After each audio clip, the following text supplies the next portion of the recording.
പരമ്പരാഗത തബലകൾ വേദി കീഴടക്കിയ കാലത്ത് ഫൈബറിൽ ശാസ്ത്രീയമായി തബല നിർമ്മിച്ചിരിക്കുകയാണ് എംജി സർവകലാശാലയിലെ ഗവേഷക രത്നശ്രീ.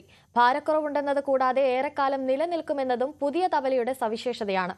തബലയുടെ ഗുണമേന്മ പരിശോധിച്ചുകൊണ്ട് പേറ്റന്റ് തന്നെ സ്വന്തമാക്കിയാണ് പുതിയ നേട്ടം.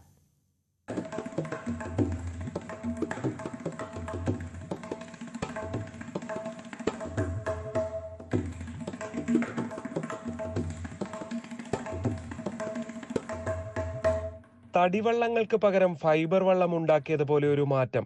പെട്ടെന്ന് അങ്ങനെ ആർക്കും തോന്നാം. പക്ഷേ തബലയുടെ കാര്യത്തിൽ ഇതത്ര നിസ്സാരമല്ല.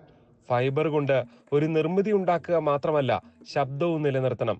ശാസ്ത്രീയ പരീക്ഷണങ്ങളിലൂടെയാണ് എംജി സർവകലാശാലയിലെ ഗവേഷക ആർ രത്നശ്രീ വിജയം കൈവരിച്ചത്. അങ്ങനെ പേറ്റന്റും സ്വന്തമാക്കി.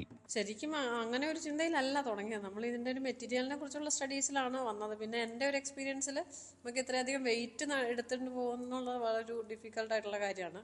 കാരണം നമ്മുടെ ഫിംഗേഴ്സിനും ഷോൾഡേഴ്സിനും ഒക്കെ പെയിനൊക്കെ വരും. കുറച്ച് വർഷം നമ്മൾ എടുത്തിട്ട് പോകുമ്പോൾ അങ്ങനെ ഇത്ര ഹെവി ആയിട്ടുള്ള ഇൻസ്ട്രുമെൻ്റ്. അതുകൊണ്ടാണ് വെയിറ്റ് എങ്ങനെ കുറയ്ക്കുക. അപ്പോൾ ഫൈബർ ആകുമ്പോൾ വെയിറ്റ് താരതമ്യേന വളരെ കുറയുന്നുണ്ട്. ഒരു 3-4 കിലോളം വ്യത്യാസം വരുന്നുണ്ട് ഫൈബറിൻ്റെ തബലയ്ക്ക്. അതുപോലെ തന്നെ എന്നാൽ സൗണ്ട് ക്വാളിറ്റിയിൽ അങ്ങനെ വ്യത്യാസം വരുന്നില്ല. നമ്മൾ സയൻറ്റിഫിക്കായിട്ട് അത് എടുത്തിട്ടുണ്ട്. പലരും ധരിച്ചിരിക്കുന്ന ഫൈബർ ആണെങ്കിൽ ക്വാളിറ്റി ഒത്തിരി വ്യത്യാസം. അതിൻ്റെ അല്ല, ശരിക്കും അതിൻ്റെ മേക്കിംഗ് പ്രോസസ്സിലാണ് അതിൻ്റെ കാര്യങ്ങൾ വരുന്നത് ശരിക്കും. പിന്നെ ലെതർ മേക്കിംഗ് പ്രോസസ്സിലും ഒത്തിരി അതിൻ്റെ ക്വാളിറ്റി നിർണ്ണയിച്ചാണ് വരുന്നത്. ഫൈബർ ഏറിയ പങ്കും ഉപയോഗിക്കുന്ന തബലയ്ക്ക് ഒരുപാട് ഗുണങ്ങളുണ്ട്. ഭാരം പകുതിയാണ്. ഈർപ്പം പിടിക്കാത്തത് കൊണ്ട് തന്നെ ഏറെക്കാലം നിലനിൽക്കും. ഫൈബറിൻ്റെ ഡോറുകളും കാര്യങ്ങളൊക്കെ ഇപ്പോൾ ഒത്തിരി ഉപയോഗിക്കുന്നുണ്ട്. അപ്പം അങ്ങനെ വർക്ക് ചെയ്യുന്ന ഒരാളെ പോയി സമീപിച്ചു. അപ്പോൾ ഒരു തബല, എൻ്റെ ആദ്യ ഗുരുനാഥൻ തബല മേക്കറായിരുന്നു.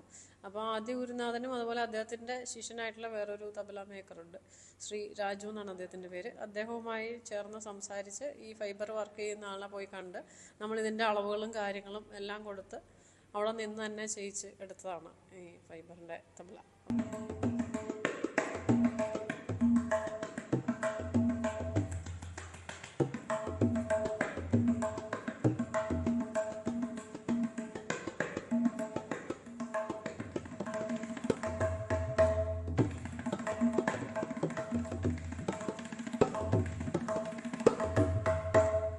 ഗൈഡ് ഡോക്ടർ കെ ജയചന്ദ്രനും എംജി സർവകലാശാലയിലെ വിവിധ ശാസ്ത്ര വകുപ്പുകളും രത്നശ്രീക്ക് പിന്തുണയുമായി ഉണ്ടായിരുന്നു.